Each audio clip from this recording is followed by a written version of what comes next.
Bueno, nuevamente con nuestra segunda parte sobre el estudio del diezmo. Enfoque bíblico sobre el diezmo. Es nuestra serie, nuestro estudio. Nace a base de preguntas en nuestro programa radial que tuvimos en Venezuela llamado Despejando mis dudas bíblicas y espirituales. Y mucha gente preguntó esto. Alguien me dijo, ya hemos refutado la primera parte sobre Malaquías 3:8, no aplica para la iglesia no había nacido, era solamente para Israel. Pero alguien dijo, un pastor escribe y dice, pero Jesús exigió el diezmo. En Mateo 23:23, Jesús se pronunció a favor del diezmo. Es uno de los argumentos modernos que esgrimen los defensores del diezmo, y es que citan a menudo las palabras de Jesús, precisamente de Mateo 23:23, cuando dice: «Ay de vosotros, escribas y fariseos hipócritas, porque diezmáis la menta y el eneldo y el comino, y dejáis lo más importante de la ley, que son la justicia, la misericordia y la fe». Y ellos hacen énfasis en esta parte del versículo. Dice, esto era necesario hacer sin dejar de hacer aquello. Ahí está, dicen, esto era necesario hacer, es decir, el diezmo. Hay que diezmar sin dejar de hacer aquello, es decir, la fe, la justicia y la misericordia. O sea, Cristo está exigiendo el diezmo. Dicen con esto que Jesús se pronunció a favor del diezmo y de esta manera lo estaba estableciendo. Pero es un error. Déjenme mostrarles el error. Este versículo no está afirmando el diezmo como doctrina. Note que Jesús se refiere a estas cosas como asuntos de la ley.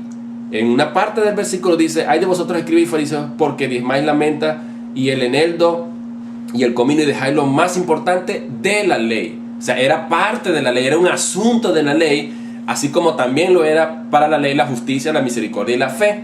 Entonces Jesús no está afirmando esto como una doctrina de la gracia, sino que era parte de la ley, asuntos de la ley del Antiguo Testamento. Y note a quién Jesús les estaba hablando. Es muy importante considerar la audiencia, a quién se le está dando el mensaje.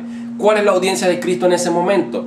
Él habló a judíos que estaban, por supuesto, sujetos a la ley, específicamente a los escribas y a los fariseos. Noten la introducción del versículo 23:23, dice, Mateo 23:23 dice: «Ay de vosotros, escribas y fariseos». Si quisiéramos aplicar este versículo, entonces tenemos que decir que tiene aplicación para la iglesia. Entonces la iglesia está llena de fariseos y escribas. No podemos. Ahí ya hay un desfase entre lo que Cristo está diciendo, a quién Cristo le está diciendo algo, está reclamando sobre la violación obvia de la ley, porque estaban exacerbando una parte de la ley, pero se estaban olvidando de otra parte que también correspondía a la ley, como lo era el tener misericordia, el hacer la justicia y el tener el aplicar la fe como parte de la ley también. Entonces eran asuntos de la ley.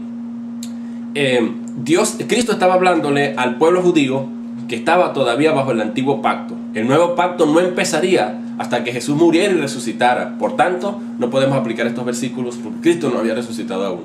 Entonces, lo que Jesús dijo fue correcto, pero para ellos. Sin embargo, no lo es para nosotros ni para este tiempo de gracia. Tanto esto como aquello son elementos referenciales y ambos tienen su correspondencia a los asuntos de la ley. Es decir, el diezmo por un lado y la justicia, la misericordia y la fe por el otro, respectivamente. ¿Acaso debemos seguir asuntos de la ley? El Nuevo Testamento enseña claramente que no. Por ejemplo, Pablo dijo lo siguiente: «No estáis bajo la ley, sino bajo la gracia». Romanos 6:14. Y otra vez Pablo repitió: «Pero si sois guiados por el Espíritu, no estáis bajo la ley». Gálatas 5:18.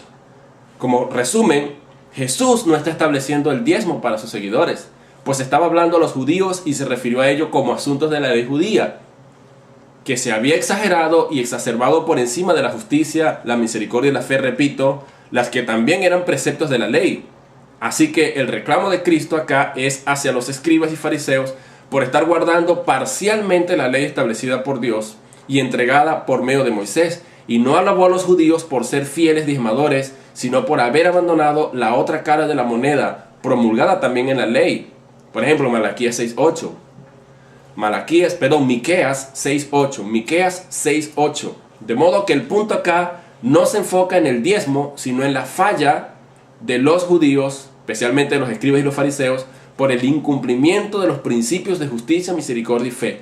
Recordemos que este fue un reclamo latente en el mensaje de nuestro Señor Jesucristo, cuando repitió: «Misericordia quiero y no sacrificio». ¿En dónde? En Mateo 9:13 y en Mateo 12:7. Pues el diezmo involucraba sacrificio y Jesús refuta esta actitud desligada de la misericordia, la justicia y la fe hacia la necesidad y la sensibilidad hacia la necesidad humana.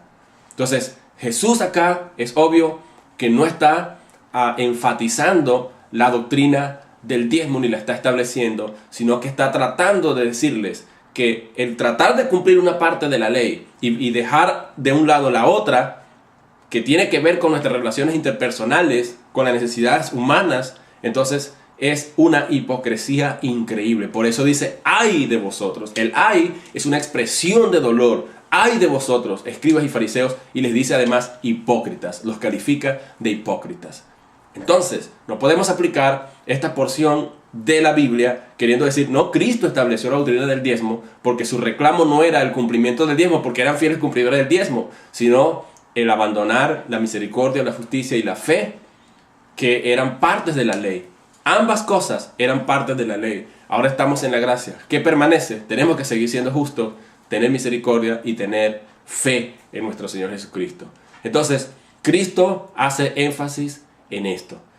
Permítame ir a otro argumento que luego esgrimen. Después que uno les dice esto, no es para nosotros no somos fariseos, nosotros no somos escribas, nosotros no somos la audiencia de Cristo en ese momento, que fue correcto ese mensaje para ellos, mas no para nosotros. Entonces ellos esgrimen otro versículo que está en Hebreos 7:8. Dice, insisten en que el diezmo sí está vigente, porque en Hebreos se menciona el diezmo en tiempo presente al decir, y aquí ciertamente reciben los diezmos hombres mortales, pero allí uno de quien se da testimonio de que vive.